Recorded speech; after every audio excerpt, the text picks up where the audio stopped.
రాష్ట్రంలో 1,00,000 కోట్ల పెట్టుబడుల స్థాపనకు ఎస్ఐపిబి ఆమోదం తెలిపింది. వీటి ద్వారా 85,870 ఉద్యోగాల కల్పన జరగనుంది.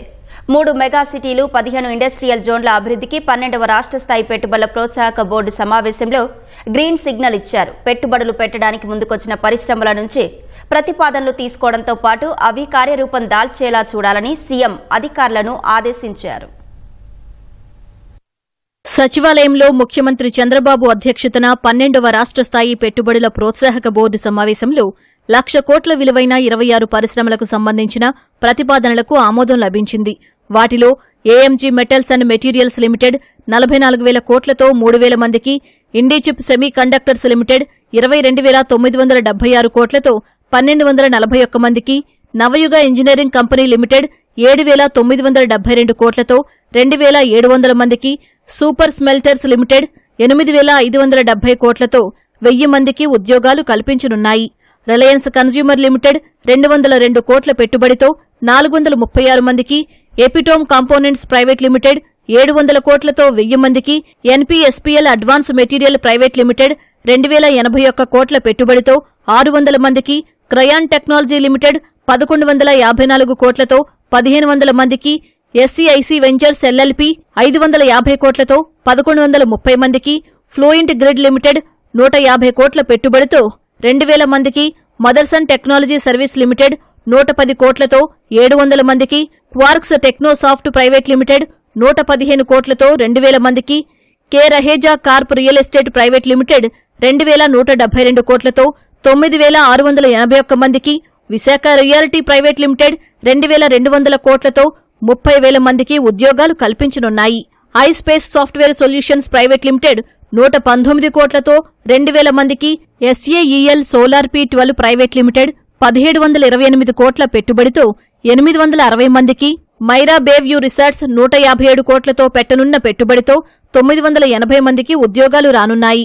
Vishwanath sports and convention private limited 51 కోట్లతో 750 మందికి, Sugna sponge and power private limited 1,247 కోట్లతో 1,100 మందికి, వాల్సన్ ల్యాడ్స్ ప్రైవేట్ లిమిటెడ్ 1,682 కోట్లతో 415 మందికి, వాసంగ్ ఎంటర్ప్రైజ్ 898 కోట్లతో 17,645 మందికి, బిర్లా లిమిటెడ్ 240 కోట్లతో 588 మందికి, సిగాచి ఇండస్ట్రీస్ లిమిటెడ్ 1,090 కోట్లతో 1,250 మందికి, భారత్ డైనమిక్స్ 489 కోట్లతో 500 మందికి, డాస్కో ప్రైవేట్ లిమిటెడ్ 1,234 కోట్లతో 1,454 మందికి, Sri Veda innovation park private limited 12 కోట్లతో 1,500 మందికి ఉద్యోగాలు కల్పించనున్నాయి. కూటమి ప్రభుత్వం అధికారంలోకొచ్చాక గడిచిన 16 నెలల్లో జరిగిన 12 ఎస్ఐపిబి సమావేశాల ద్వారా మొత్తంగా 8,08,899 కోట్ల పెట్టుబడులు, 7,05,870 ఉద్యోగాలు రానున్నాయి. రాష్ట్రంలో వివిధ రంగాల్లో పెట్టుబడులు వచ్చేలా చూడటం అధికారుల బాధ్యతని సీఎం స్పష్టం చేశారు. గత పాలకులు భూమి కేటాయించినా ఇప్పటికీ ప్రారంభం కాని ప్రాజెక్టులు ఎన్ని ఉన్నాయో సమీక్షించాలని సీఎం దిశానిర్దేశం చేశారు. ఏ ప్రాజెక్టులైనా నిర్మాణ పురోగతి లేకపోతే అనుమతులు రద్దు చేయాలన్నారు. భవిష్యత్తులో ఎలక్ట్రానిక్ రంగంలో విస్తృతమైన అవకాశాలు ఉన్నాయన్న సీఎం చిప్, సెమీకండక్టర్లు, డ్రోన్ వంటి పరిశ్రమలను ప్రోత్సహించాలని స్పష్టం చేశారు. రాష్ట్రంలో సుమారు 15 పారిశ్రామిక జోన్లను ఏర్పాటు చేసుకుని క్లస్టర్ వారీ విధానంతో పారిశ్రామిక అభివృద్ధికి ప్రణాళికలు సిద్ధం చేసుకోవాలన్నారు. కేంద్రం ఇచ్చే ప్రోత్సాహకాలు కొంచెం ఆలస్యమైనా రాష్ట్ర ప్రభుత్వం తరపున ప్రోత్సాహకాలు ఇవ్వడం ద్వారా పెట్టుబడులు చేజారకుండా చూడాలని సూచించారు. పారిశ్రామిక అవసరాల కోసం పరిశ్రమలకు విద్యుత్ సరఫరా విషయంలో ఇబ్బందులు లేకుండా చూసేందుకు కేంద్రం ప్రత్యేక చర్యలు తీసుకుంటున్నందున రాష్ట్ర ప్రభుత్వం సద్వినియోగం చేసుకోవాలని ఆదేశించారు. ఎవరైనా భూ యజమానులు తమ భూములను పరిశ్రమలకు, కంపెనీలకు ఇవ్వడానికి ముందుకొస్తే అలాంటి వారిని ప్రోత్సహించాలన్నారు. రాష్ట్రంలో 3 మెగా సిటీలు అభివృద్ధి చేయాలని, అనకాపల్లి నుంచి విజయనగరం వరకు విశాఖను మెగా సిటీగా అభివృద్ధి చేయాలని సీఎం స్పష్టం చేశారు. తిరుపతి, అమరావతి నగరాలను మెగా సిటీలు చేయాలని దిశానిర్దేశం చేశారు. అమరావతికి మాస్టర్ ప్లాన్ ఉందన్న చంద్రబాబు విశాఖ, తిరుపతి మెగా సిటీలకు కూడా మాస్టర్ ప్లాన్ రూపొందించాలని సూచించారు. ఈ మెగా సిటీలను టూరిజం, ఐటీ సహా వివిధ పరిశ్రమలకు అనుకూలంగా ఉండేలా చూడాలన్నారు. గూగుల్ డేటా సెంటర్ వల్ల విశాఖకు మరిన్ని కంపెనీలు, పరిశ్రమలు రానున్నాయన్న సీఎం భవిష్యత్తులో వచ్చే కంపెనీలకు భూ లభ్యత ఉండేలా చూసుకోవాలన్నారు.